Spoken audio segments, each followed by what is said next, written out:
ودي الشاورما السوري بتتبيله مميزه سهله وبسيطه. لو عجبتك الوصفه ما تنسيش تعملي لي لايك واشتركي في القناه لو انت لسه ما اشتركتيش. اهلا بيكم في الفيديو ده. ان شاء الله هنعمل فيه شاورما اللحم السوري. معايا هنا لحمه متقطعه شرايح بالشكل ده، شرايح رفيعه. اللحمه دي من البفتيك قطعتها بالشكل ده. معايا هنا التوابل: فلفل اسمر، ملح، سكر، بهار مشكل، معلقه صغيره كمون، معلقه رشه بسيطه من الكركم،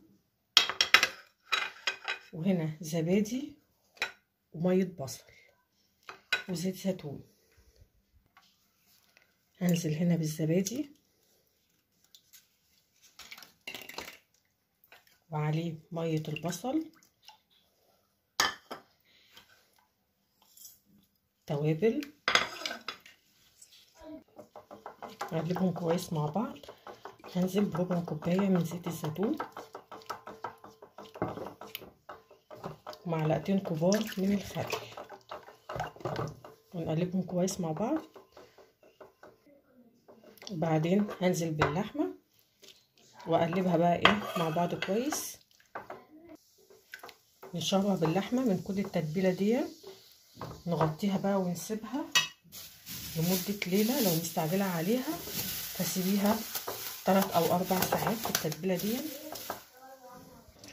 في طاسه سخنه على النار نزلت بمعلقه سمنه ومعلقه زيت. الطاسه عندي تكون بتدخن بالشكل ده.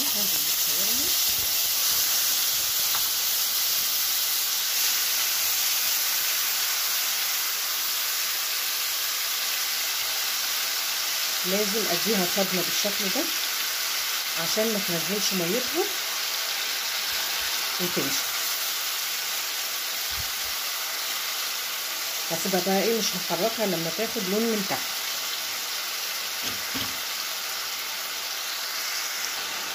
هنديها بس تقليبه خفيفه كده ونسيبها تكمل سواها.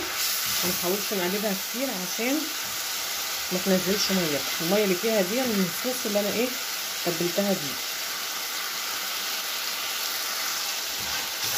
لو عندك بقى حته ليا ضاني ريحيها في الطاسه وانزلي عليها بالشاورما بتخليها تحفه.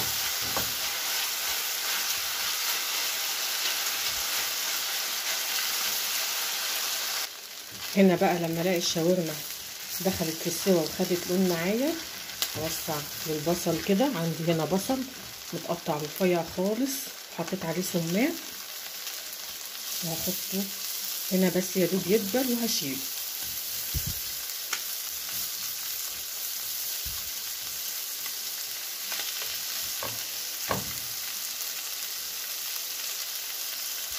تمام كده خلاص الشاورما جاهزه معايا خلاص كده. ده عيش تورتيلا انا كنت عاملاه قبل كده في فيديو شاورما الدجاج، هسيب لك رابط الفيديو. ده صوص طحينه،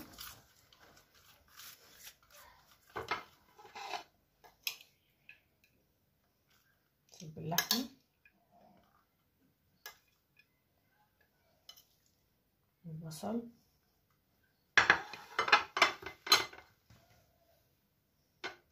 وخيار مخلي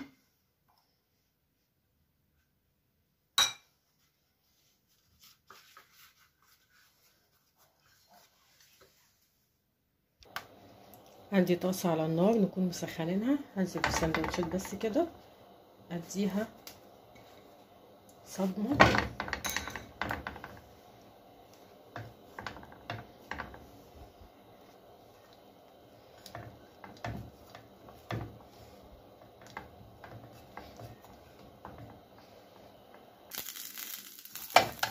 تاخد بس اللون من تحت. هقلبها على الناحيه التانية.